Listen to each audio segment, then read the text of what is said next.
ایک تو سب سے پہلے وہ سائفر غائب ہے. وہ پرنسپل سیکرٹری کہتا ہے کہ میں نے جب پرنسپل سیکرٹری اس وقت کے میاں شہباز شریف صاحب کے وہ پوچھتے ہیں ان کو فون کر کے وہ سائفر کدھر ہے.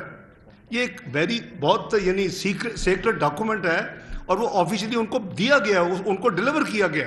وہ پراپرٹی ہے پرائم منسٹر ہاؤس کی, اور وہ سابق جو پرنسپل سیکرٹری ہیں وہ کہہ رہے ہیں جی کہ میں نے تو ان کو دے دیا تھا عمران خان صاحب.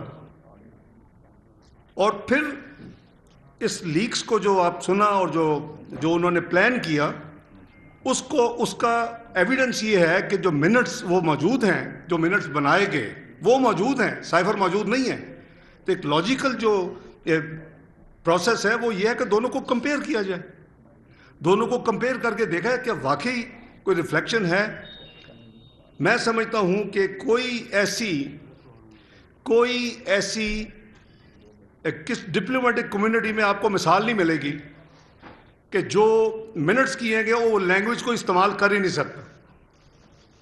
تو اس پہ حکومت نے آبویسلی, اور اب اسٹیبلش ہو گیا ہے کہ سازش اپوزیشن نے نہیں کی تھی, سازش انہوں نے کی تھی, اور وہ پوری سازش کا اللہ تعالیٰ نے اے ٹو زی تانا بانا کھول کے رکھ دیا ہے. ایویڈنس ہمارے سامنے ہے. اب کیا کو ہاتھ نہ لگائیں, یہ نہیں ہو سکتا. We will be failing in our national duty, we will be failing in our oath, we will be failing in our constitutional duty اگر ہم اپروپریٹ ایکشن نہیں لیتے. اس حوالے سے ایک detailed meeting national security council کی بھی ہو چکی ہے, جس میں سول ملٹری ریلیشن جو لیڈرشپ ہے وہ کٹھی بیٹھتی ہے. اس حوالے سے ایک کیبنٹ کی میٹنگ بھی ہو چکی ہے پچھلے, because this is some thing you can't ignore, وہ بھی ہو چکی ہے. اور اس حوالے سے ہم سب کا فرض ہے, فرگیٹ اباؤٹ کون کس نے کیا, کون سی پولیٹیکل, ہم اس کو چھوڑ دیتے ہیں.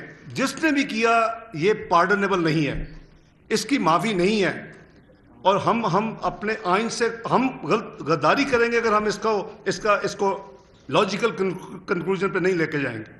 تو فیصلہ یہی ہے کہ اس کا ہم پوری طرح اپنی نیشنل ذمہ داری جو آئین قانون دیتا ہے, جو آفیشیل سیکرٹ ایکٹ میں ہے, جو آپ کے قانون میں ہے, آپ کے آئین میں ہے, جو آپ کے اوتھ میں ہے, اس کی روشنی میں اس کو آگے لے کے جایا جائے گا.